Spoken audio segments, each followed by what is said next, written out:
मार्का हक में भारत के खिलाफ पाकिस्तान को फतह मिली। भारत के साथ 4 रोजा जंग में पाकिस्तान को फौजी बरतरी हासिल रही। चीनी हथियारों और असलहे के साथ पाकिस्तान की कारकर्दगी नुमाया थी। चीन को पाक भारत जंग से अपने हथियारों को आजमाने का बेहतरीन मौका मिला। अमरीकी कांग्रेस में पेश करदा रिपोर्ट में पाकिस्तान की जंगी बरतरी का एतराफ। रिपोर्ट के मुताबिक 7 मई की जंग में पाकिस्तान ने चीनी टेक्नोलॉजी से भारतीय राफेल तैयारे गिराए। फ्रांसीसी साख्ता राफेल तैयारों का गिरना चीनी असलहे की फरोख्त के लिए मौसर दलील बन गया। पहली बार चीनी साख्ता HQ-9 missile defence system, PL-15 air missile और J-10 लड़ाका तैयारों का इस्तेमाल किया गया।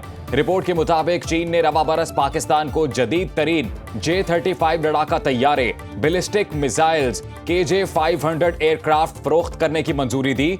पाक चीन अस्करी ताबुन बढ़ा, जिसमें मुश्तरका मशकें, इंसदादे दहशत गर्दी ड्रिल्स और पाकिस्तान की कसीरुल मुल्की अमन मशकें शामिल थीं। पाकिस्तान ने चीनी इंटेलिजेंस का भी फायदा उठाया। भारत ने एतराफ किया, पाकिस्तान ने 109 मिलिट्री अहदाफ को निशाना बनाया। सदर ट्रंप ने भी कई बार भारतीय तैयारे गिराए जाने का जिक्र किया।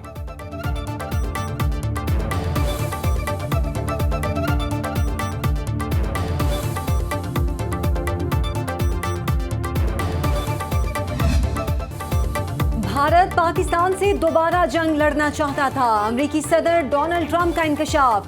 सऊदी वली अहद मोहम्मद बिन सलमान के साथ व्हाइट हाउस में मीडिया से गुफ्तगू करते हुए ट्रंप ने फिर पाक भारत जंग रुकवाने की बात दोहराई।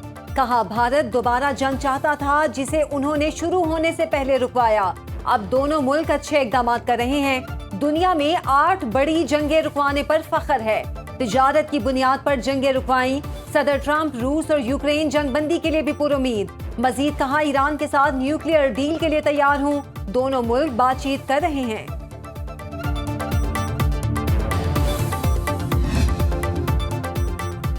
पाकिस्तानी फजाई हदूद की बंदिश से भारत परेशान, चीन से मदद मांग ली। रॉयटर्स के मुताबिक एयर इंडिया ने भारतीय हुकूमत को चीन के सूबे सेंक्यांग की फजाई हदूद के इस्तेमाल की तजवीज दे दी। भारतीय हुकूमत का चीनी हुकूमत से बात करने पर गौर। पाकिस्तानी फजाई हदूद की बंदिश से भारत की सरकारी फजाई कंपनी एयर इंडिया को 4000 करोड़ के खसारे का सामना। यूरोप और अमेरिका के रूट्स पर ईंधन का खर्च 29% बढ़ गया। कुछ रूट्स पर तवील परवाजों के दौरान ये 3 घंटे तक बढ़ गए। एयर इंडिया के मुताबिक पाकिस्तान की फजाई हदूद की बंदिश से इसके सालाना खालिस मुनाफे में $455 मिलियन की कमी हुई है। माली साल 2024-25 में एयरलाइन का खसारा $439 मिलियन था। चीनी वजारत खारजा के तर्जुमान का सूरत हाल से लाइल्मी का इजहार। रॉयटर्स के मुताबिक भारत पाकिस्तान के महकमा शहरी हवाबाजी ने इनके सवालनामे का जवाब नहीं दिया। सियासत में उन्होंने कई साल जाया किए। आज उनका नाम लो तो लोगों के दिलों में क्या आता है? लोगों के जहनों में आता है बदतमीजी, बदतहजीबी, डंडा मार कुटाई, फसाद, फितना, झगड़ा। नून लीग आती है, नवाज शरीफ की हुकूमत आती है तो मुल्क तरक्की करने लगता है। नवाज शरीफ की हुकूमत, मुस्लिम लीग नून की हुकूमत जाती है तो मुल्क पीछे की तरफ जाने लगता है। पिंडी में पहले भी काम नवाज शरीफ साहब ने किया या शहबाज शरीफ साहब ने किया या मुस्लिम लीग नून ने किया, कभी किसी ने कहीं एक ईंट भी नहीं लगाई। काम मेहनत से होता है, जादू टूने से नहीं। पंजाब में नून लीग की हुकूमत के सिवा किसी ने एक ईंट नहीं लगाई। कुछ लोगों ने कई साल जाया किए, कोई काम नहीं किया। वजीर आला पंजाब मरियम नवाज का कहना है, नवाज शरीफ की हुकूमत में मुल्क तरक्की करता है। नवाज शरीफ को हटाया जाता है तो मुल्क तनज़्ज़ुली का शिकार हो जाता है। मुखालिफिन भी तस्लीम करते हैं, काम करना सिर्फ नून लीग को आता है। रावलपिंडी में इलेक्ट्रिक बसों के मंसूबे की इफ्तिताही तकरीब से खिताब में कहा, पाकिस्तान के दिवालिया होने के इंतजार में बैठे मुखालिफिन को बहुत मायूसी हुई। आज यही लोग बदतमीजी, बदतहजीबी और गालम गलोच की वजह से जाने जाते हैं। मरियम नवाज ने कहा कि तमाम सरकारी अस्पतालों में इलाज फ्री है। डॉक्टर्स मरीजों से कहें भी तो दवा बाहर से नहीं लेनी। वजीर आजम का आइंदा बरस मानसून के नुकसानात से बचने के लिए अभी से तैयारी का हुक्म। मौसमियाती तब्दीली के मुज़र असरात से बचाव के कलील मुद्दती मंसूबे की मंजूरी। वजीर आजम शहबाज शरीफ का फौरी अमल दरामद का हुक्म। अर्ली वार्निंग सिस्टम मजबूत बनाने की भी हिदायत। मौसमियाती मुसाबकती इंफ्रास्ट्रक्चर की मंजूरी दी गई। इजलास से खिताब करते हुए वजीर आजम ने कहा, सूबाई हुकूमतों से मिलकर मौसमियाती तब्दीली से बचाव की मंसूबा साजी की जाए। कौमी सतह पर मंसूबा साजी के लिए नेशनल वाटर काउंसिल का इजलास बुलाने की हिदायत। वजीर आला सिंध मुराद अली शाह की वजीर आजम से मुलाकात, मजमूई सियासी सूरत हाल और सूबा सिंध के अमूर पर गुफ्तगू। 2022 के सैलाब के जो नुकसानात थे वो 9% जीडीपी से ज्यादा थे। 2-3% हमारी जीडीपी बढ़ती है और 4.5% जीडीपी के डायरेक्ट नुकसान और 4.5% जीडीपी का इनडायरेक्ट नुकसान, 9% जीडीपी का नुकसान हो जाए। 4570 लोग मर चुके हैं, अल्लाह को प्यारे हो चुके हैं पिछले 3 से 4 सैलाबों में। 4 करोड़ लोग इन 4 सैलाबों में दरबदर हो चुके हैं। 2022 के सैलाब में जीडीपी के 9% तक नुकसानात हुए। विफाकी वजीर मुसद्दिक मलिक की चेयरमैन एनडीएमए के साथ न्यूज कॉन्फ्रेंस। कहा, गुज़िश्ता 3 से 4 सैलाबों में 4600 अफराद जान से गए, 4 करोड़ लोग बेघर हुए। वजीर आजम ने नकासी निज़ाम और दरियाओं के बंद 200 रोज में ठीक करने की हिदायत की। आबी गुजरगाहों पर तजावुजात खत्म करना होंगे। चेयरमैन एनडीएमए लेफ्टिनेंट जनरल इनाम हैदर मलिक ने कहा, अगले साल 20 से 26% ज्यादा बारिशों की तवक्को है। हर साल पाकिस्तान में मौसमियाती तब्दीली की शिद्दत बढ़ रही है। कोशिश है आइंदा मॉनसून में इतना नुकसान ना हो जो इस साल हुआ है।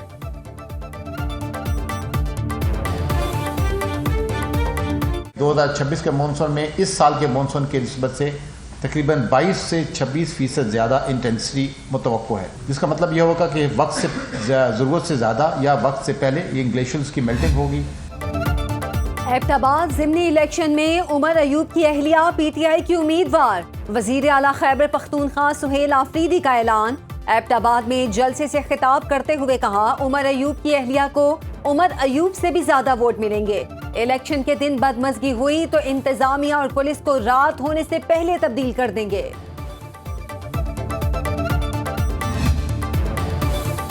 चीफ जस्टिस विफाकी आईनी अदालत की ज़ेरे सदारत पहला फुल कोर्ट इजलास। विफाकी आईनी अदालत ने सुप्रीम कोर्ट रूल्स 2025 अपना लिए।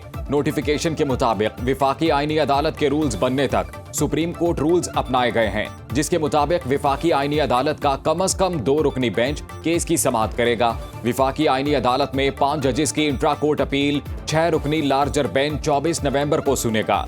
जराये के मुताबिक जस्टिस मोहसिन अख्तर कयानी समेत 5 जजेस ने अपील दायर की थी। जस्टिस अमीनुद्दीन बेंच की सरबराही करेंगे। सुप्रीम कोर्ट के 5 रुकनी बेंच ने जजेस का तबादला दुरुस्त करार दिया था। वजीर कानून आजम नजीर तारड़ की चीफ जस्टिस विफाकी आईनी अदालत से मुलाकात।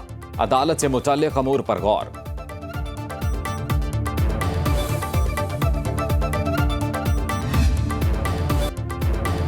वजीर आजम का ट्राई नेशन सीरीज में शरीक पाकिस्तान, श्रीलंका और जिम्बाब्वे की क्रिकेट टीमों के एजाज में जोहराना।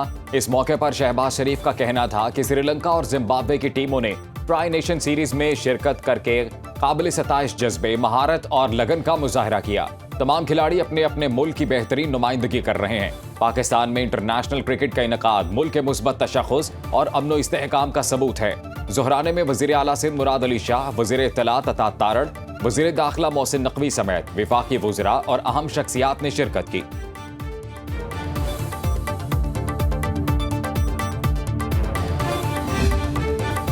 पंजाब हुकूमत का गैर कानूनी मुकीम अफगानियों की इत्तला देने पर इनाम का ऐलान। वज़ीर इत्तलात अज़मा बुखारी कहती हैं, सूबे में गैर कानूनी मुकीम अफगान और गैर मुल्की शहरियों के खिलाफ ऑपरेशन जारी है। 3 हफ्ते में 6220 अफगानियों को वापस भिजवाया गया। विसल्स ब्लोर के तहत कई शहरियों ने दुरुस्त मालूमात हुकूमत को फराहम की। अपने फ़राइज़ दयानतदारी और वफादारी के साथ अदा करूंगा। अपने फ़राइज़ दयानतदारी और वफादारी के साथ अदा करूंगा कि मैं बिलवास्ता या बिलावास्ता ऐसा कोई सरकारी राज किसी शख्स पर इब्लाग या अफशा ना करूंगा। आज़ाद कश्मीर की 18 रुकनी काबीना ने हल्फ उठा लिया। सरदार जावेद अयूब, मियां वहीद, जावेद बढ़ानवी और मलिक जफर शामिल। अलीशान सोनी, दीवान चुगताई, चौधरी अरशद, कासिम मजीद वजीर बन गए। जियाउल कमर, चौधरी रशीद, नबीला अयूब, रफीक नैयर हल्फ उठाने वालों में शामिल। यासिर सुल्तान, बाजिल नकवी, आमिर यासीन ने भी वजारत का हल्फ उठाया। अहमद सगीर चुगताई और फहद याकूब मुशीर बन गए। स्पीकर कानून साज असम्बली चौधरी लतीफ़ अकबर ने हल्फ लिया। वज़ीर आज़म आज़ाद कश्मीर फैसल मुमताज़ राठौर की काबीना अरकान को मुबारकबाद। पाक बहरिया का बुहैरा अरब में मुनशियात के खिलाफ बड़ा ऑपरेशन। कश्ती से 130 मिलियन डॉलर्स की मुनशियात आइस जब्त कर ली। इंसदाद मुनशियात ऑपरेशन PNS तबूक ने रीजनल मैरीटाइम सिक्योरिटी पेट्रोल के दौरान किया। इंसदाद मुनशियात ऑपरेशन सऊदी अरब की जेर क़यादत कंबाइंड मैरीटाइम फोर्सेस की टास्क फोर्स 150 की मुआवनत से किया गया। गुज़श्ता 2 माह में पाक बहरिया का ये मुसलसल तीसरा कामयाब ऑपरेशन है।